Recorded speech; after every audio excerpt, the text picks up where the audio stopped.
இன்னைக்கு இந்த கல்வி நேரம் நிகழ்ச்சியில் நம்ம கூட யார் இருக்காங்கன்னா வேர்ல்டு வைட் எஜுகேஷனுடைய மேனேஜிங் டைரக்டர் மற்றும் தமிழ்நாடு எஜுகேஷன் கன்சல்டன்ட் வெல்ஃபேர் அசோசியேஷனுடைய பிரசிடென்ட் மிஸ்டர் ஜவஹர் அரவிந்த் சந்திரசேகரன் அவர்கள் தான் இருக்காங்க. சாரை வெல்கம் பண்ணிடலாம். சார் வணக்கம் சார். இப்போ இந்த எம்பிபிஎஸ் படிக்கணும் அப்படின்னு முடிவு பண்ணிட்டாலே நிறைய டவுட்ஸ் ஆப்வியஸ்லி பேரண்ட்ஸ் சைடில் இருக்குது. அது யார்கிட்ட கேட்குறதுன்னு தெரிய மாட்டேங்குது. ப்ராப்பரான கைடன்ஸ் யார் கொடுப்பாங்க அப்படின்றதும் தெரியல. அப்படி இருக்கும் பொழுது எல்லார் மனசுலையுமே பயங்கரமாக இருக்கக்கூடிய ஒரு கொஸ்டின் தான் ஃபஸ்ட்டு நான் உங்ககிட்ட கேட்க போகிறேன். ஒரு வருஷத்துக்கு வெறும் 2 லட்ச ரூபாய் ஃபீஸ்லேயே நம்ம எம்பிபிஎஸ் படிச்சிட முடியும் அப்படின்னு சொல்கிறாங்க. நிஜமாவே இது சாத்தியமா? ஏன் இதை நான் கேட்குறேன்னா, இப்போ நம்ம நர்சிங் படிக்கணும் அப்படின்னு எடுத்துட்டாலே ஒரு வருஷத்துக்கு 2 லட்ச ரூபாய் காலேஜ் ஃபீஸ். அப்புறம் நம்ம ஹாஸ்டல் சேர்த்துனா அது ஒரு 2 lakhs 4 lakhs மேலே ஆகிடுது. அப்படி இருக்கும்போது 2 லட்ச ரூபாயில் மெடிக்கல் எப்படிங்க பாசிபிள்? ஃபார்மசி எடுத்தாலும் அந்த மாதிரி வருது. ஃபார்ம் இல்லாச்சுன்னா 8 லட்சம் 9 லட்சம் வருது. ஃபார் எக்ஸாம்பிள் இந்தியாவில் டோட்டலாக நீட் எக்ஸாம் இந்த வருஷம் 23 லட்சம் பேர் எழுதிட்டாங்க. ஆனால் 1 லட்சம் வேகன்சி பொசிஷன் தான் இருக்குது. இவங்களுக்கு கவுன்சிலிங்கோட கேடர்ஸ் இருக்குது. இங்கே எல்லாமே நம்ம வெளிநாட்டில் நம்ம எம்பிபிஎஸ் படிக்கும்போது 1 லட்சம் பேருக்கு சீட் கிடைக்கும்போது 25 லட்சம் 22 lakhs சீட் கிடைக்காது. வெளிநாட்டில் எம்பிபிஎஸ் அட்மிஷன்ஸ் பார்க்கும்போது இயர்லி 2 lakhs ஃபீஸ் வரும். ஹாஸ்டல் ஃபீஸ் 1,30,000 ரூபா தான் வரும். அது போக விசா ரிஜிஸ்ட்ரேஷன் ரினிவல் இதுக்கு $500 வரும். மொத்தம் all together college fees hostel ஃபீஸ்லாம் சேர்த்து 3,80,000 ரூபாயிலேருந்து 4 லட்சம் தான் எம்பிபிஎஸ் வரும். இதுக்கான காலேஜஸ் உலகம் முழுக்க இருக்குது. இன்றைக்கி நம்ம நேஷ்னல் மெடிக்கல் கவுன்சில் அப்படின்னு சொல்கிறாங்க. நேஷ்னல் மெடிக்கல் கவுன்சிலோட ரெகக்னைஸ்டு உள்ள காலேஜஸில் நம்ம எம்பிபிஎஸ் பண்ணிக்கிட்டு இருக்கோம். ஆல் ஓவர் உலகம் முழுக்க ஒரு 19 கண்ட்ரீஸில் எம்பிபிஎஸ் பண்ணலாம். அந்த பண்ணுறது எலிஜிபிலிட்டி இருக்குது. அந்த மாதிரி கண்ட்ரீஸில் நம்ம இந்தியாவிலேருந்து தமிழ்நாட்டிலேருந்து நிறைய ஸ்டூடெண்ட்ஸ் போய் படிக்கிறாங்க. எம்பிபிஎஸ் சேர்க்கலாம். நம்மளோட மோட்டோவே என்ன அப்படின்னா, மெயின் மோட்டோ எம்பிபிஎஸ் சேரணும்னு ஆசையில் இருக்க நீட் முடித்த ஆஸ்பிரன்ஸை எம்பிபிஎஸ் டாக்டர் ஆகணும் அப்படிங்கிறது தான். நிறைய பேர்த்தோட ஆசை ரிப்பீட் டெஸ்ட் அவங்களை பண்ண வைக்கணும், திருப்பி இயரை வேஸ்ட் பண்ணணும்னு நினைக்கிறாங்க. ஆனால் ரிப்பீட் பண்ணுறது ஒரு வேஸ்ட் ஆஃப் டைம் அப்படி தான் நான் சொல்லுவேன். ஏன் அப்படின்னு 720 மார்க் நீட் எக்ஸாம் இந்த 720 மார்க்குள்ள 620 மார்க்குக்கு மேலே எடுத்தால் மட்டும்தான் அவங்களால இங்கே கவர்மெண்ட் காலேஜஸில் சீட்ஸ் வாங்க முடியும். 18,000 ரூபா பர் இயர் ஃபீஸ் தான் கவர்மெண்ட் காலேஜஸில் வரும். 620 கீழேன்னு போனாலே அவங்களுக்கு ப்ரைவேட் காலேஜஸில் கவர்மெண்ட் கோட்டா அப்படிங்கிறது 8 லட்ச ரூபா சொல்லுவாங்க. ஹாஸ்டல் ஃபீஸோடு சேர்த்து 10 லட்ச ரூபா வந்துடும். அந்த 550 அந்த ரேஞ்செலாம் மார்க் இருந்தாங்க அப்படின்னா ப்ரைவேட் காலேஜில் கவர்மெண்ட் கோட்டா அப்படிம்பாங்க. ப்ரைவேட் காலேஜில் கவர்மெண்ட் கோட்டாங்கிறது 8 lakhs அந்த ஃபீஸ் வரும். இந்த மாதிரியான ஃபீஸ் வேரியேஷன்ஸ் இருக்குது. அதுக்கு 550 கீழே ஒரு 450 அபோவ் இருக்கவங்களுக்கு 16 லட்ச ரூபா பர் இயர் இந்தியாவில் ஃபீஸ் வரும். அது போக அதுக்கும் கீழே இருக்காங்கன்னா deemed universities all India quota அப்படிம்பாங்க. இந்த ஆல் இந்தியா கோட்டாவில் 25 lakhs பர் இயர் ஃபீஸ் இருக்கும். 25, 28, 20 காலேஜஸை பொறுத்து டிஃபர் ஆகுங்க இந்த மாதிரி fees. Okay sir, okay done sir. And அதே மாதிரி அப்ராடில் போய் நம்ம எம்பிபிஎஸ் படிக்கிறோம் அப்படின்றப்போ நம்மளுக்கு பேசிக்காக என்னென்ன விஷயங்கள்லாம் தெரிஞ்சிருக்கணும், என்னெல்லாம் பார்க்கணும்? அப்ராடில் நம்ம ஃபர்ஸ்ட் ஆஃப் ஆல் எம்பிபிஎஸ் படிக்க போகும்போது சேஃப்டி, ஒரு சேஃபான கண்ட்ரியில் நம்ம படிக்கிறோமா, ஃபுட் இந்தியன் ஃபுட் அவங்களுக்கு கிடைக்குதா, ஹாஸ்டல் ப்ரொவைட் பண்ணுறதா இல்லை இவங்களே போய் சமைச்சு சாப்பிட்றாங்களா அப்படிங்கிறத நம்ம பார்க்கணும். செகண்டரி அந்த சப்ஜெக்ட்ஸ் பேட்டர்ன்ஸ் எப்படி இருக்குது, இங்கே நம்ம இந்தியாவில் இருக்க 19 சப்ஜெக்ட்ஸ் அங்கே இருக்கா, அதன்படி இருக்கா. அதுக்கப்புறம் என்எம்சி கைட்லைன்ஸ் அப்படின்னு சொல்லுவாங்க. நேஷ்னல் மெடிக்கல் கவுன்சில் நிறைய கைட்லைன்ஸ் கொடுத்துருக்காங்க. இப்போ நம்ம இந்தியா இந்தந்த கண்ட்ரிலாம் போய் படித்தா எலிஜிபிள், இந்தந்த கண்ட்ரியில் போய் படித்தா எலிஜிபிள் இல்லைன்னு சொல்ல கிடையாது. இந்த காலத்தில் நீ படிக்க வெளிநாட்டில்னு சொல்லலை. அவங்க ஒரு கைட்லைன்ஸ் கொடுக்காங்க. அந்த கைட்லைன்ஸை எந்தெந்த அப்ராட் கண்ட்ரிஸ் ஃபாலோ பண்ணுறாங்களோ அந்த கண்ட்ரீஸில் நீங்கள் எம்பிபிஎஸ் படிச்சிங்கன்னா இட் இஸ் ஹைலி எலிஜிபிள். அவங்க என்ன கைட்லைன்ஸ் கொடுக்குறாங்க அப்படின்னா 54 months ஆஃப் கோர்ஸ் டியூரேஷன்ஸ் இருக்கும். அதாவது 4.5 வருஷத்துக்கு மேலே அவங்களோட கோர்ஸ் அந்த கண்ட்ரியில் படிக்கணும். இந்தியாவில் கொஞ்சம் அந்த கண்ட்ரியில் கொஞ்சம் படிக்கணும். அந்த கண்ட்ரியில் 54 மாதம் நீங்கள் படிச்சிருக்கணும். அது இங்கிலீஷ் மீடியம் கேம்பஸாக இருக்கணும். லோக்கல் லாங்குவேஜஸ் நடக்கிறது செல்லாது. இங்கிலீஷ் மீடியம் கேம்பஸில் அவங்க படிக்கணும். ப்ளஸ் அங்கே ஓன் ஹாஸ்பிட்டல் இருக்கணும். எந்த காலேஜில் படிக்கிறாங்களோ அந்த காலேஜில் ஓன் ஹாஸ்பிட்டல் இருக்கணும். டைப் பண்ணி வச்சுருக்கேன், என்னோட டைப் ஹாஸ்பிட்டல் இருக்குது, கேம்பஸில் இருக்குது, பக்கத்தில் இருக்குது, அந்த மாதிரி இருக்க இதை அக்செப்ட் பண்ணிக்க மாட்டாங்க. ஓன் ஹாஸ்பிட்டல் இருந்தால் தான் இங்கே அக்செப்ட் பண்ணிப்பாங்க. செகண்டரி அங்கே ப்ராக்டிக்கலாக படிக்கிறாங்களா, அங்கே கெடாவர்ஸ் அந்த மாதிரிலாம் பார்க்குறாங்களா. நிறைய காலேஜஸில் கெடாவர்ஸ் இல்லை, ஓன் ஹாஸ்பிட்டல்ஸ் இருக்காது. அப்புறம் இங்கிலீஷ் மீடியம் கேம்பஸஸ் இருக்காது. இந்த கெடாவர்ஸ்லாம் என்னன்னா அவங்க ப்ராக்டிக்கலாக படிக்கிறதுக்கு ரொம்ப யூஸ்ஃபுல். ஃபார் எக்ஸாம்பிள் சின்ன வயசில் நம்ம இந்த எம்எஸ் பெயிண்ட்லாம் படிச்சிருப்போம்.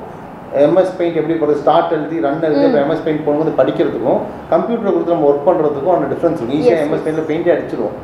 அதுக்கான ப்ராக்டிக்கலாக அவங்க படிக்கிறாங்களா அப்படிங்கிறத பார்க்கணும்.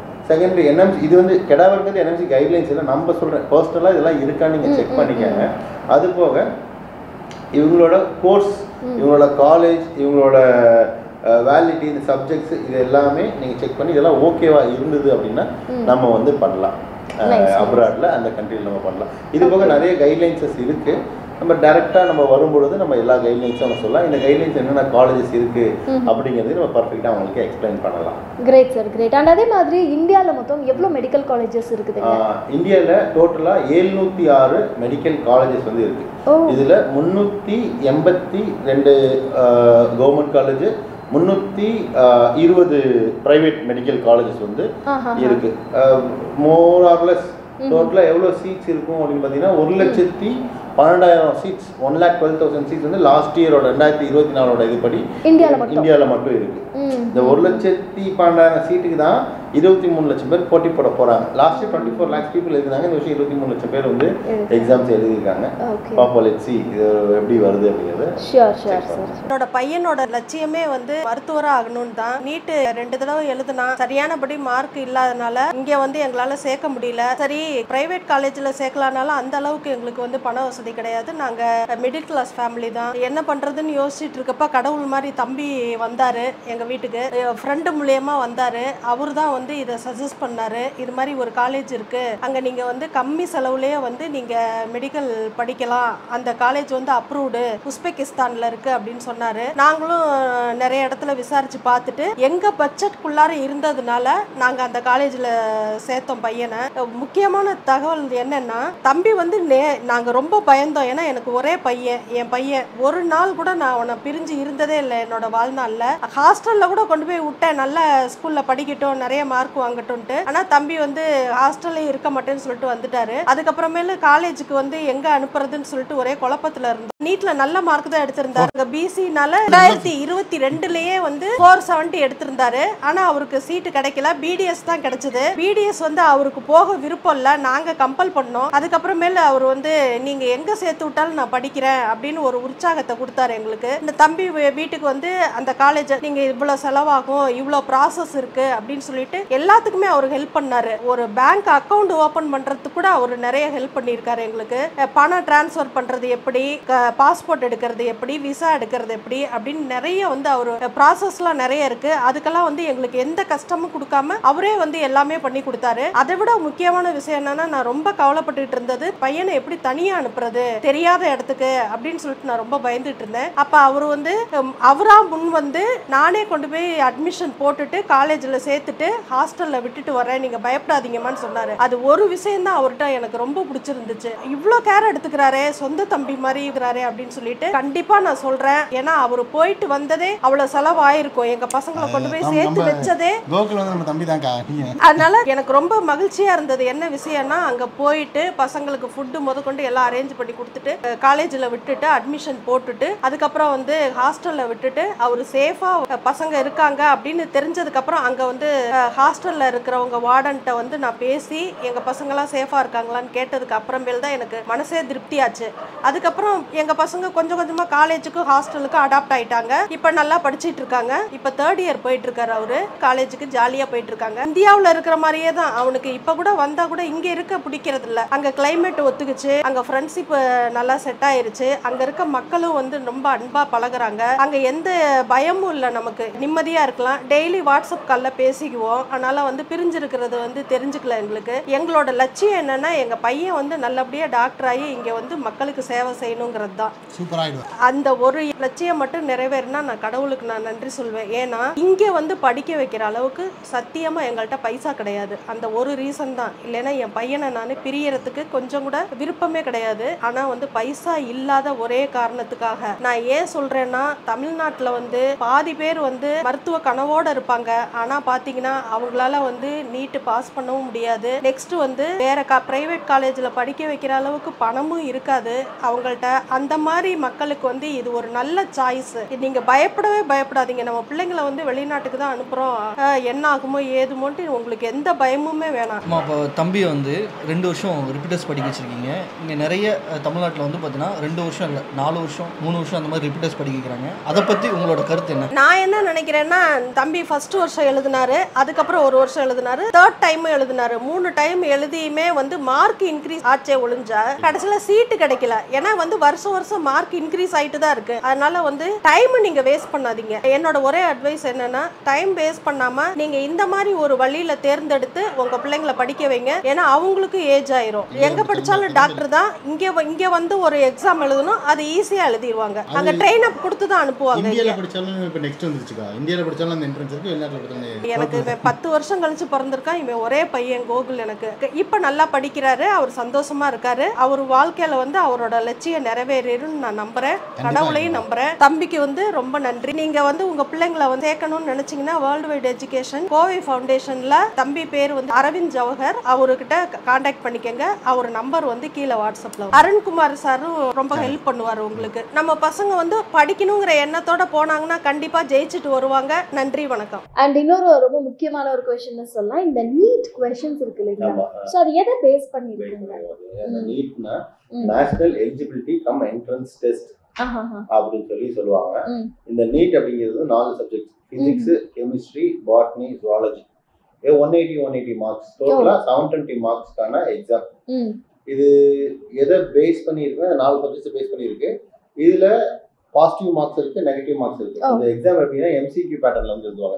Objective types, either or choice. கரெக்டா இருந்தா 4 மார்க் பிளஸ், தப்பா இருந்தா மைனஸ், இந்த மாதிரியான ஒரு சினாரியோ இருக்கு. அது நீட்ல ஏன் கம்மி மார்க் நம்ம மக்கள் எடுக்கிறாங்கன்னா, நம்ம 12th வரைக்கும் நம்மளோட பேட்டர்ன் வந்து பேராகிராஃப் பேட்டர்ன்ல படிப்பாங்க. பேராகிராஃப் பேட்டர்னா டிஎன்ஏ, ஹார்ட் என்ன, ஹார்ட் எப்படி பம்ப் பண்ணுது அப்படின்னா ஹார்ட்ல வந்து பிளட் பியூரிஃபை பண்ணுது, ஹார்ட் பத்தி நம்ம தெளிவா வந்து எழுதுவாங்க. பட் அந்த 12th வரைக்கும் இந்த பேராகிராஃப் பேட்டர்ன் படிச்சுட்டு டப்புன்னு போயிட்டு அந்த எம்சிக்யூ பேட்டர்ன் அந்த எக்ஸாம்ஸை பார்க்கும்போது பசங்களுக்கு அந்த ஃபியர் வந்து ஆயிடுது. செகண்டரி எம்பிபிஎஸ்க்கு பிசிக்ஸ்லாம் அவ்வளோ தேவையில்லை. பிசிக்ஸ் கெமிஸ்ட்ரி தேவை, டேப்லெட்ஸுக்கு பிசிக்ஸ் தாண்டி ஜுவாலஜி, பாட்னி அதனால இதெல்லாம் நீட்ல மார்க் கம்மி ஆயிடுச்சு, நான் எம்பிபிஎஸ் பண்ணலாமா வேணாமா, நான் வந்து அடுத்து பிடிஎஸ் போறேன் இது போறேன்னா யாரும் நினைக்க வேணாம். எப்போ வேணாலும் லைஃப்ல டேர்னிங் பாயிண்ட் வந்து வரும். அதனால எம்பிபிஎஸ் படிக்கணும்னு நீங்க ஆசையில இருந்தீங்க, கனவுல இருந்தீங்கன்னா அதை நிறைவேற்றதை நம்ம இருக்கும். அதனால யாரும் வந்து பேனிக் ஆகணும், நீட்ல கம்மி ஆயிடுச்சுன்னு பயப்பட வேணாம். பர்சனலா நம்மளுக்கு வந்து கூப்பிடுங்க, நம்ம அதுக்கான பெஸ்ட் சஜஷன்ஸ் வந்து கொடுப்போம். எந்த நம்ம வந்து பாக்குறாங்க, மீட் பண்றாங்க, பேசுறாங்க, நாங்க இதுக்கு இவ்வளவு சார்ஜ் கொடுங்க அப்படின்னு நம்ம பேசலாம். ஃப்ரீயான ஒரு கைட்லைன்ஸஸ் வந்து அவங்களுக்கு கன்சல்ட் பண்ணி தருவோம். அதெல்லாம் பெஸ்டான ஒரு இதையும் வந்து நம்ம பண்ணி தருவோம். Great sir, great. அண்ட் அதே மாதிரி இந்த வருஷம் தமிழ்நாட்டுல எவ்வளவு பேர் நீட் எழுதிருக்காங்க? தமிழ்நாட்டுல ஒரு 1.5 lakhs to 2 lakhs இந்த ரேஞ்ச் ஆஃப் இதுல வந்து தமிழ்நாட்டுல இருக்காங்க. தமிழ்நாட்டுல எம்பிபிஎஸ் சீட்ஸோட எண்ணிக்கைன்னு பார்த்தீங்கன்னா 11,000 சம்திங் இந்த ரேஞ்சில் வந்து தமிழ்நாட்டில் எம்பிபிஎஸ் சீட்ஸ் வேகன்சிஸ் இது வரைக்கும் இருக்கு.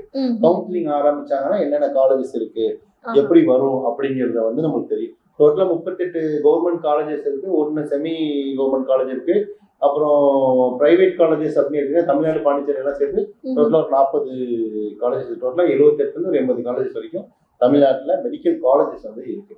தமிழ்நாட்டில் எவ்வளோ பேர் வந்து நீட் எழுதியிருக்காங்க அண்ட் எவ்வளோ வேகன்சி இருக்குது, இது எல்லாமே வந்து நம்ம தெரிஞ்சுக்கிட்டோம். ஸோ தமிழ்நாட்டில் எப்படி நம்ம வந்து ஃபர்ஸ்ட் சீட்க்கு அப்ளை பண்ணோம்? தமிழ்நாட்டில் எவ்வளோ காலேஜஸ் இருக்குன்னு பார்த்தோம். நம்ம எப்படி அப்ளை பண்ணோம் அப்படின்னா, தமிழ்நாட்டில் வந்து ஆக்சுவலி இந்தியா முழுக்கவே நிறைய யூனிவர்சிட்டிஸோட டைப் இருக்கு. தமிழ்நாட்டில் வந்து நீங்கள் எடுத்துக்கிட்டீங்கன்னா எம்ஜிஆர் யூனிவர்சிட்டி அஃபிலியேட்ல இருந்ததான் வந்து ஒரு 22 காலேஜஸ் இருக்கு. இந்த எம்ஜிஆர் யூனிவர்சிட்டி அஃபிலியேட்டட்ல உள்ள காலேஜுக்கு www.tnhealth.org அப்படிங்கிற வெப்சைட்ல போட்டு இவங்களோட மார்க்ஸ், நீட் மார்க்ஸ் எல்லாம் வந்து அதில் பண்ணி அவங்களோட டீடைல்ஸ் எல்லாமே போடணும். அதில் வந்து அதன் மூலியமா நம்ம அதுக்கான காலேஜஸ் வந்து நம்ம சேரலாம். டீம்டு யூனிவர்சிட்டிஸ் அப்படின்னு சொல்லுவாங்க. அது தமிழ்நாட்டில் அந்த டீம்டு யூனிவர்சிட்டிஸ்னா இப்போ சேலத்தில் விநாயகர் மிஷன்ஸ் இருக்கு, சென்னையில் எடுத்துக்கிட்டீங்கன்னா நிறைய சேலம், ராமேஸ்வரம் நிறைய வந்து டீம்டு யூனிவர்சிட்டிஸ் இருக்கு. இந்த டீம்டு யூனிவர்சிட்டி அப்ளை பண்ண www.mcc.nic.in அப்படிங்கிற வெப்சைட்ல நீங்க ரெஜிஸ்டர் பண்ணீங்கன்னா அதன் மூலியமா நம்ம சீட்ஸ் செலக்ஷன்ஸ் வந்து பண்ணிக்கலாம். அது போக பாண்டிச்சேரி நீங்க போறீங்கன்னா பாண்டிச்சேரியில சென்டாக் அப்படின்னு சொல்லி சென்டாக் கவுன்சிலிங் அப்ளை பண்றதுக்கு நீங்க அப்ளை பண்ணீங்கன்னா அதன் மூலியமா நம்ம வந்து கவுன்சிலிங்ஸ் வந்து அப்ளை பண்ணலாம். இந்த கவுன்சிலிங்கோட தலைவரிசை எப்படி வரும், எந்த மார்க்குக்கு என்னென்ன கிடைக்கும் இப்படிங்கிறதெல்லாம் நம்மகிட்ட ஆஃபீஸ் பண்ணாங்க இல்லை நம்மளோட டிஸ்கிரிப்ஷன்ல இருக்க நம்பர்ஸ்க்கு கான்டாக்ட் பண்ணாங்கன்னா அதுக்கான டீட்டெயில்டான ஒரு எக்ஸ்பிளனேஷன் அவங்களுக்கு தரலாம். அதுக்கான கைடன்சஸ்மே நம்ம வந்து செய்து தரலாம். மார்க் எனக்கு கம்மியா இருக்கு, இது கிடைக்குமா கிடைக்காத, எனக்கு வந்து ஃபார் எக்ஸாம்பிள் இதுல வந்து பேனிக்கா இருக்கு, எனக்கு ஹெல்ப் பண்ணுங்கன்னா அதுக்கான கைடன்ஸஸ்மே 100% வந்து நம்ம பண்ணி தரலாம். இங்க இருக்க எல்லா காலேஜ் ஓனர்ஸுமே ஓரளவுக்கு நம்மளுக்கு ஒரு நல்ல கான்டாக்ட்ல தான் வந்து இருக்காங்க. ஸோ அதை வச்சு நம்மளுக்கான பெஸ்ட் கைடன்சஸ் வந்து பண்ணி தரலாம். சூப்பர். ஸோ சார் சொன்ன மாதிரி இப்போ பார்த்துட்டு இருக்கிற உங்களுக்கு வந்து ஏதாவது டவுட்ஸ் இருக்கு, ஏதாவது கைடன்ஸ் இருந்தால் யூஸ்ஃபுல்லாக இருக்கும் அப்படின்னு நினச்சிங்கன்னா கீழே ஸ்க்ராலிங்கில் இருக்கிற நம்பருக்கு நீங்கள் வந்து காண்டாக்ட் பண்ணலாம். நீங்கள் காண்டாக்ட் பண்ணும்பொழுது உங்களுக்கு ஒரு டீட்டெயில்டான ஒரு கன்சல்டேஷன் வந்து கொடுத்துருவாங்க. ஸோ அது உங்களுக்கு இன்னும் ரொம்ப பெட்டராக ஹெல்ப் பண்ணும் அப்படின்னு சொல்லலாம். ஸோ அந்த தொடர்ந்து இந்தியாவில் வந்து இதுக்கான ஃபீஸ் எவ்வளோ வரும்ன்றதை பற்றி சொல்லுங்கள். இந்தியாவில் எவ்வளோ ஃபீஸ்னா ஆல்ரெடி சொன்னீங்க 720 மார்க்குக்கு இந்த எக்ஸாம் இருக்கு. 720 மார்க்குக்கு 620 மார்க்குக்கு அபவா இருக்கவங்களுக்கு கவர்மெண்ட் காலேஜஸ்ல கவர்மெண்ட் சீட்ஸ் வந்து கிடைக்கும். கவர்மெண்ட் காலேஜ்ல கவர்மெண்ட் சீட்டுங்கிறது 18,000 ரூபாய் தான் அதோட ஃபீஸ். 18,000 வெறும் 18,000 620 அபவ் இருக்கும். 620 பிலோ ஒரு 550 அபவ் இருக்காங்க, 550 இருக்காங்கன்னா பிரைவேட் காலேஜ் எம்ஜிஆர் யூனிவர்சிட்டி அப்ளிகேட்ல உள்ள private college. For example Coimbatore எடுத்துக்கிட்டீங்கன்னா KMCH, PSG, கற்பகம் இருக்கு. சேலத்துல எடுத்துக்கிட்டீங்கன்னா விவேகானந்தா இருக்கு, Vinayaka missions, Annapoorni medical college இருக்கு. பக்கத்துல நீங்க நேரே போனா திருவண்ணாமலையில அருணை மெடிக்கல் காலேஜஸ் இருக்கு. அது கோயம்புத்தூர்ல வேலம்மாள் இருக்கு, திருச்சியில SRM தனலட்சுமி இருக்கு. இதெல்லாம் வந்து எம்ஜிஆர் யூனிவர்சிட்டி அப்ளிகேட்ல உள்ள காலேஜஸ். தமிழ்நாட்டுல இருக்க எல்லா எம்ஜிஆர் யூனிவர்சிட்டி அப்ளிகேட் காலேஜஸ்லயும் இது பேர் வந்து GQ கவர்மெண்ட் கோட்டால அப்ளை பண்ணும் பொழுது கவர்மெண்ட் ஃபிக்ஸ் பண்ற ஃபீஸ் 4 லட்சம் ரூபாய். ஆனா காலேஜ்ல 8 லேக் வரைக்கும் வந்து இதுக்கான ஃபீஸஸ் வந்து வாங்குறாங்க. பிளஸ் ஹாஸ்டல் ஃபீஸ் 2 லட்சம் ரூபாய் வரும். டோட்டலா 10 லட்சம் ரூபாய் அப்படிங்கிறது இதோட ஃபீஸா வந்து இருக்கும். அது போக இந்த 550க்கு பிலோ ஒரு 450 அபவ் இருக்காங்க அப்படின்னா அதே மாதிரி பிரைவேட் காலேஜஸ் நம்ம இப்ப சொன்ன அதே பிரைவேட் மெடிக்கல் காலேஜஸ்ல உள்ள மேனேஜ்மெண்ட் கோட்டா அப்படிம்பாங்க. இது வந்து கவர்மெண்ட் ஃபிக்ஸ் பண்ற ஃபீஸ் 12 லட்சம் ரூபாய். 16 லேக்ஸ் வரைக்கும் வந்து ஃபீஸஸ் வந்து வாங்குறாங்க. அதுக்கு மேல 2 லேக்ஸ் ஹாஸ்டல் ஃபீஸ், ஒரு 18 லேக்ஸ் அந்த பட்ஜெட்ல வந்து இருக்கும். இப்போ 450க்கு பிலோ இருக்க ஸ்டூடெண்ட்ஸ்க்கு வந்து ஆல் இந்தியா கோட்டா அப்படிம்பாங்க. That is deemed universities like வந்து SRM யூனிவர்சிட்டி, ராமச்சந்திரா யூனிவர்சிட்டி, இந்த மாதிரி டீம்டு யூனிவர்சிட்டிஸ் நிறைய இருக்கு. இந்த டீம்டு யூனிவர்சிட்டிஸ் ஃபீஸஸ் என்னன்னு பாத்தீங்கன்னா ஆன்லைன்ல போட்டிருப்பாங்க. 22 லேக்ஸ், 23 லேக்ஸ், 25 லேக்ஸ், 28 லேக்ஸ், 30 லேக்ஸ் வரைக்குமே வந்து ஆல் இண்டியா கோட்டா காலேஜஸ்க்கு ஃபீஸஸ் இருக்கு. 23 லட்சம் பேர் எக்ஸாம் எழுதுறதுல 1 லட்சம் சீட் தான் இருக்கிறதுனால கேண்டிடேட்ஸ்மே வந்து 30-35 லேக்ஸ் கட்டவும் ரெடியா இருக்காங்க. ஃபார் எக்ஸாம்பிள் நீங்க ராமச்சந்திரன் எடுத்துட்டீங்கன்னா NRI கோட்டால போறவங்களுக்கு 1,25 லட்சம் ரூபாய் ஃபர்ஸ்ட் இயரும், அடுத்த வருஷம் 40 லட்சம், அடுத்த வருஷம் 40 லட்சம் ஃபீஸ் இருக்கு. இதை கட்டுறதுக்கு வந்து கேண்டிடேட்ஸ் ரெடியா இருக்காங்க. இப்போ நீங்க SRMனா நீங்க வந்து for example NRI கோட்டாமல 40 lakhs fees, அதை பேப்பர் NRIல இருக்க அந்த சீட்ஸ்க்கு 40 லேக்ஸ் ஃபீஸ் கட்டுறதுக்கு candidates is willing to ready because ஏன்னா சீட்ஸோட வேகன்சி வந்து கம்மியா இருக்கு. அதனால வெளிநாட்டுக்கு நிறைய பேர் வந்து MBBS போறாங்க. எல்லாத்தாலையும் அது வந்து பண்ண முடியாது. எல்லாத்துக்கும் டாக்டர் ஆகணுங்கிற கனவுகள் வந்து இருக்கும். அந்த கனவுகளை நினைவாக்க தான் நம்ம வந்து இருக்கோம். நம்ம எல்லா கண்ட்ரிலையும் டைரக்டான டைப் இருக்கு. அப்ராட்ல வந்து போறாங்கன்னா ஃபார் எக்ஸாம்பிள் இப்போ கிர்கிஸ்தான் போறோம், கிர்கிஸ்தான்ல நம்ம அக்ரிமெண்ட் சைன் பண்ணி அந்த காலேஜ் நம்ம பண்றோம். உஸ்பெகிஸ்தான் நம்மளோட ஸ்டூடெண்ட் உஸ்பெகிஸ்தான்ல இருக்காங்க, நம்ம அந்த காலேஜ்ல அக்ரிமெண்ட் சைன் பண்ணி பண்றோம். ஜார்ஜியன் அதே மாதிரி நம்மளோட ப்ரௌச்சர்ஸ்லயுமே தெளிவா நம்ம அக்ரிமெண்ட் சைன் பண்ணதுல இருந்து என்னென்ன காலேஜஸ் நம்ம பண்றோம் அது கொண்டு இப்போ ஃபார் எக்ஸாம்பிள் அந்த கண்ட்ரியோட டைமிங் என்ன, எவ்வளவு நேரம் ஆகும். உஸ்பெகிஸ்தான்ல டிராவல் டைமிங் 3 hours ஆகும். அங்க சோம்ங்கிற கரன்சி யூஸ் பண்றோம். நம்ம 1 ரூபா கொடுத்தோம்னா அவங்க நம்மளுக்கு 150 ரூபா வந்து கொடுப்பாங்க. நம்மளோட கரன்சியில கம்மியா இருக்காங்க. அவங்களோட timing difference ½ hour begin. For example இங்க வந்து 6 மணினா அங்க வந்து 5:30 மணி டைமிங் இருக்கு. அங்க என்னென்ன காலேஜஸ் நம்ம பண்றோம் அப்படிங்கிறது அந்த உஸ்பெகிஸ்தான் கேபிட்டல் வந்து டாஷ்கண்ட் மாதிரி தெளிவான டீடைல்ஸ் ப்ராசஸ்ல இருக்கும். ஜார்ஜியானா கேபிட்டல் வந்து TPC, அங்க வந்து லாரிங்கிற கரன்சி யூஸ் பண்றோம். நம்ம 30 ரூபா கொடுத்தாதான் அவங்க நம்மளுக்கு வந்து 1 ரூபா கொடுப்பாங்க. நம்மளோட அதிகமான விலை மதிப்புல இருக்காங்க. 1.5 மணி நேரம் பிகின்ல இருக்காங்க. ஃபார் எக்ஸாம்பிள் நீங்க 6 மணினா அங்க 4:30 மணி அந்த மணியான டைமிங் டிஃபரன்ஸ்ல இருக்காங்க. அப்புறம் அங்க என்னென்ன காலேஜஸ் வந்து நம்ம பண்றோம் அப்படின்னு எல்லாமே தெளிவா டீடைல்டா கூலான கிளைமேட் அப்படின்னு எல்லாத்தையுமே நம்ம ப்ரௌச்சர்ல மென்ஷன் பண்ணுவோம். இந்தியாவில் என்னென்ன காலேஜஸ் இருக்கு இதுவுமே ஒரு பெர்ஃபெக்டான ஒரு என்சைக்ளோபீடியா மாதிரி வந்து நம்ம ஸ்டூடெண்ட்ஸ்க்கு வந்து ஹெல்ப் பண்ணலாம். ஏன்னா நிறைய டவுட்ஸ் இருக்கும் எல்லாத்தையுமே. ஏன்னா இந்த ஏஜ்ல தான் அவங்களுக்கு கரெக்டான டைம் டாக்டரா, கலெக்டரா, இன்ஜினியரா அப்படின்னு செலக்ட் பண்ணி போறது. அதுக்கான பெர்ஃபெக்டான கைட்லைன்ஸ் வந்து நம்ம பண்ணி தரலாம். Super sir, super. And yes, அப்ராட்ல போய் படிக்கணும்னு நினைக்கிற ஸ்டூடெண்ட்ஸ்க்கு நம்மளுடைய வேர்ல்ட் வைட் எஜுகேஷன் சார்பா எவ்வளோ தெளிவான கைடன்ஸ் கொடுக்குறீங்க அப்படின்றத பத்தி வந்து சொன்னீங்க. அது ரொம்ப கிரேட் ஆக்சுவலி. அண்ட் அடுத்த வந்து இன்னொரு முக்கியமான கேள்வி என்னன்னு பாத்தீங்கன்னா, அப்ராட்ல வரும்பொழுது நம்மளுக்கு நிறைய சாய்ஸ் இருக்கு இல்லைங்களா, அதுல பெஸ்ட் கண்ட்ரினா நீங்க எது சொல்றீங்க? கண்ட்ரி அப்படின்னு நம்ம சொல்லும் பொழுது இன்னைக்கு ஃபார் எக்ஸாம்பிள் நம்ம ஸ்டூடெண்ட்ஸ் வந்து சைனாலேயும் இருக்காங்க, என்னோட ஸ்டூடெண்ட்ஸ் மலேசியாவில் முடிச்ச ஸ்டூடெண்ட்ஸ் இருக்காங்க. இப்போ வந்து மலேசியாவில் பண்ண முடியாது. 2022 கைட்லைன்ஸ் வந்துச்சு, NMC national medical guidelines counselling, national medical கவுன்சிலோட கைட்லைன்ஸ் இருக்கு. அதை பத்தி நம்ம அடுத்து பேசுவோம். அந்த கைட்லைன்ஸ் படி மலேசியால படிக்கிறது அது சில நாடுகள்ல படிக்கிறதெல்லாம் செல்லாதுன்னு சொல்லிட்டாங்க. ஆனா இருந்தாலும் செல்லாத நாட்டுக்கும் அட்மிஷன்ஸ் போட்டுட்டு இருக்காங்க. அப்படி போடக்கூடாது. நம்மளோட பையனை தான் பண்ணுவாங்க, பண்ண மாட்டோம். இந்த கைட்லைன்ஸ்ல உள்ள காலேஜஸ்ல இன்னைக்கு வந்து உஸ்பெகிஸ்தான், கிர்கிஸ்தான், ஜார்ஜியா, பங்களாதேஷ் இந்த கண்ட்ரீஸ்க்கு மக்கள் நிறைய வந்து போறாங்க. மற்ற கண்ட்ரிஸை விட இது கொஞ்சம் சேஃபஸ்ட் ஜோன்ல கொஞ்சம் இருக்கு, இந்தியாவுக்கு கொஞ்சம் நியர்பையா இருக்கு அப்படிங்கிறதுல இருக்காங்க. இதுல இப்ப ஜார்ஜியாவுக்கு நிறைய ஸ்டூடெண்ட்ஸ் வந்து அப்ளை பண்றாங்க. ஒரு 10 வருஷம் முன்னாடி பார்த்தீங்கன்னா சைனால நிறைய பேர் படிச்சுட்டு இருந்தாங்க. ஆஃப்டர் கோவிட், கொரோனாக்கு அப்புறம் யாரும் சைனாக்கு இப்போ வந்து போறது இல்லை. இன்னைக்கு வந்து சினாரியோ படி ஜார்ஜியால நிறைய பேர் படிக்கிறாங்க. ஏன் ஜார்ஜியால படிக்கிறாங்க அப்படின்னு பாத்தீங்கன்னா, ஜார்ஜியால நம்மளோட கிரெடென்ஷியல்ஸ், அதோட கிரெடென்ஷியல் சேம் சப்ஜெக்ட்ஸ் பேட்டர்ன் இருக்கு. செகண்டரி, ஜார்ஜியா வந்து யூரோப்பியன் யூனியன்ல இருக்கிறதுனால அங்க டோட்டலா வந்து யூரோப்பியன்ல இருக்க கண்ட்ரீஸ்ல இவங்க 33 கண்ட்ரீஸ்ல அவங்க ஒர்க் பண்ணலாம் வித்தவுட் த என்ட்ரன்ஸ். ஒன்லி வந்து அவங்களுக்கு அந்த இங்கிலீஷ் ஸ்பீக்கிங் மாதிரி அந்த கண்ட்ரியோட லாங்குவேஜஸோட டெஸ்ட் மட்டும் அவங்க எழுதினாங்கன்னா you can practise in that கண்ட்ரினால ஜார்ஜியா வைஸா சூஸ் பண்றாங்க. செகண்டரி, உங்களுக்கு ஜார்ஜியன் லேண்ட் உங்களுக்கு தெரியும். நம்ம வந்து 30 ரூபாய் தான் நமக்கு ரூபா கொடுக்குறோம். காஸ்ட் எஃபிஷியன்சியும் அதிகமா இருக்கு. இப்ப அமெரிக்கால கிரீன் கார்டு இந்த மாதிரிலாம் தர மாதிரி அங்க வந்து டெம்பரரி ரெசிடென்ட் கார்டு அப்படின்னு சொல்லி தராங்க. நீங்க நல்லா படிச்சு நல்லா அங்க எக்யூப்டா இருந்தீங்கன்னா அங்க பெர்மனன்ட் ரெசிடென்ட் கார்டே நீங்க வந்து வாங்கிக்கலாம். நீங்க ஜார்ஜியன் சிட்டிசனா இருக்கீங்க, ஜார்ஜியன்ல இந்த மாதிரிலாம் வாங்கிட்டீங்கன்னா துபாய் ஃபிளைட் பண்றது, இங்க ஃபிளைட் பண்றதுலாம் உங்களுக்கு வீசாவே வந்து தேவை இருக்காது. பெர்மனன்ட் ரெசிடென்ட் கார்டெல்லாம் எடுத்துட்டீங்க அப்படின்னா. ஸோ அது வந்து செகண்டரி வந்து நீங்க ஜார்ஜியன் படிக்கிற எல்லா ஸ்டூடெண்ட்ஸுமே அங்க லோக்கல் பேங்க் அக்கௌண்ட் வச்சிருப்பாங்க.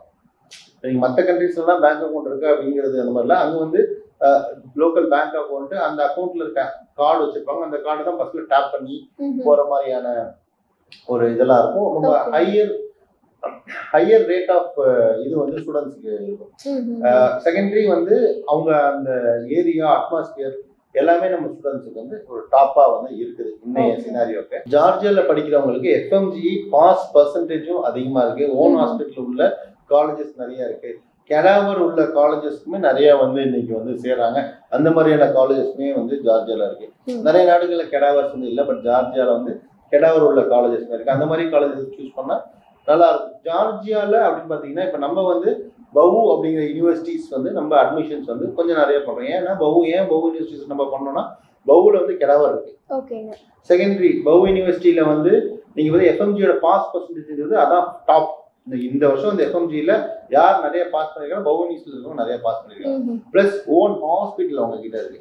பிளஸ் அதுக்கான டீச்சிங்குமே வந்து சூப்பரா இருக்கு. நல்லா வந்து இந்தியன் ஸ்டாஃப்ஸ் வந்து இருக்காங்க. பிளஸ் அங்கே ஹாஸ்டல் ஃபுட் எல்லாமே இந்தியன் ஃபுட்ஸ் வந்து ப்ரொவைட் பண்றாங்க. ஸோ இந்த மாதிரியான வயசான கண்ட்ரிஸ் வந்து நிறைய பேர் சூஸ் பண்றாங்க. ஓகேங்க. அண்ட் அதே மாதிரி நேஷனல் மெடிக்கல் கவுன்சில் அவங்களுடைய கைட்லைன்ஸ் பத்தி அந்த நேஷனல் மெடிக்கல் கவுன்சிலோட கைட்லைன்ஸ் தான் நம்ம ஆல்ரெடியும் பார்த்துருந்தோம். என்னன்னா English medium campus, course of duration 54 months course டியூரேஷன்ல வந்து படிக்கணும். அங்க வந்து டாக்டரா பிராக்டிஸ் பண்றதுக்கு லைசன்ஸ் டு ட்ரீட் த பேஷண்ட்ஸ்ங்கிற லைசன்ஸ் வந்து வாங்கணும். பிளஸ் அங்க வந்து 1 year இன்டர்ன்ஷிப் பண்ணிருக்கணும். இந்த மாப்பிள்ள ஓன் ஹாஸ்பிட்டல் இருக்க காலேஜ்ல வந்து இவங்க வந்து படிக்கணும். இந்த மாதிரியான நேஷனல் மெடிக்கல் கவுன்சில் சொல்ற கைட்லைன்ஸ் படி படிச்சாங்கன்னா that degree is valid in India, so they can come and write the next exam, national exit test அப்படின்னு சொல்லி சொல்றாங்க. ஃபர்ஸ்ட் வந்து the FMGE அப்படின்னு ஒன்று இருந்துச்சு, ஃபாரின் மெடிக்கல் கிராஜுவேட் எக்ஸாமினேஷன்ஸ் அப்படின்னு சொல்லுவாங்க. இந்த ஃபாரின் மெடிக்கல் கிராஜுவேட் எக்ஸாமினேஷன் யாருக்குன்னா எஃப்எம்ஜிக்கு. எஃப்எம்ஜினா ஃபாரின் மெடிக்கல் கிராஜுவேட். ஐஎம்ஜி அப்படின்னா Indian medical graduate. IMG Indian medical கிராஜுவேட்டுக்கு எந்த ஒரு ஸ்கிரீனிங் டெஸ்ட்டுமே இல்லாம இருந்தது. இந்தியாவில் படிச்ச முடிச்சா டாக்டர் இருந்துச்சு. ஃபாரின் மெடிக்கல் கிராஜுவேட் மட்டும் இந்த எக்ஸாமினேஷன்ஸ் ஸ்கிரீனிங் டெஸ்ட்டுங்கிறது வெளிநாட்டில் படிச்சு இந்தியாவுக்கு வரும்போது இந்த எக்ஸாம் இருந்தது. இப்போ அதெல்லாம் வந்து டோட்டலா இல்ல. எஃப்எம்ஜி எக்ஸாம்ங்கிறது எடுத்துட்டாங்க. இப்ப ஐஎம்ஜியா இருந்தாலும் எஃப்எம்ஜியா இருந்தாலும் இந்தியன் மெடிக்கல் கிராஜுவேட் இருந்தாலும் ஃபாரின் மெடிக்கல் கிராஜுவேட் இருந்தாலும் எல்லாமே இந்த நெக்ஸ்ட்ங்கிற எக்ஸாம் வந்து எழுதும். இந்தியாவில் நீங்க டாக்டர் ஆகணும்னு இருந்துச்சுன்னா நேஷனல் எலிஜிபிலிட்டி கம் என்ட்ரன்ஸ் டெஸ்ட்டை நீங்க பாஸ் பண்ணாதான் டாக்டர் ஆக முடியும். இல்லைன்னா டாக்டர் வந்து இந்தியாவில் ஆக முடியாது. அப்படி வந்து நெக்ஸ்ட் 2 types ஆஃப் எக்ஸாம் வச்சிருக்காங்க. ஒன்னு ஃபாரின்ல படிச்சு இன்டர்ன்ஷிப் முடிச்சுட்டு இந்தியா வந்தவங்கன்னா நெக்ஸ்ட் ஒன். அதே மாதிரி இந்தியாவில் படிச்சு 5 வருஷம் படிச்சோம்னா நெக்ஸ்ட் ஒன். 2 பேருக்கு நெக்ஸ்ட் ஒன். ஃபாரின் படிச்சோம் இந்தியாவில் நெக்ஸ்ட் ஒன் எழுதுவாங்க. அதுக்கப்புறம் 1 இயர் இன்டர்ன்ஷிப் பண்ணுவாங்க. நெக்ஸ்ட்ல கிளியர் பண்ணதுக்கப்புறம் இன்டர்ன்ஷிப் முடிஞ்சோன்னா பிஜி இவங்க பண்ணுவாங்க. பிஜி வந்து டெர்மட்டாலஜி, கைனகாலஜி நிறைய கோர்சஸ் இருக்கு. இந்த பிஜி பண்றதுக்கு நெக்ஸ்ட் 2ங்கிறது எழுதுவாங்க. அதோட ஸ்கோரிங் அடிப்படையில் இங்க வந்து பிஜி பண்றதுக்கான ஆப்ஷன்ஸ் வந்து எடுப்பாங்க.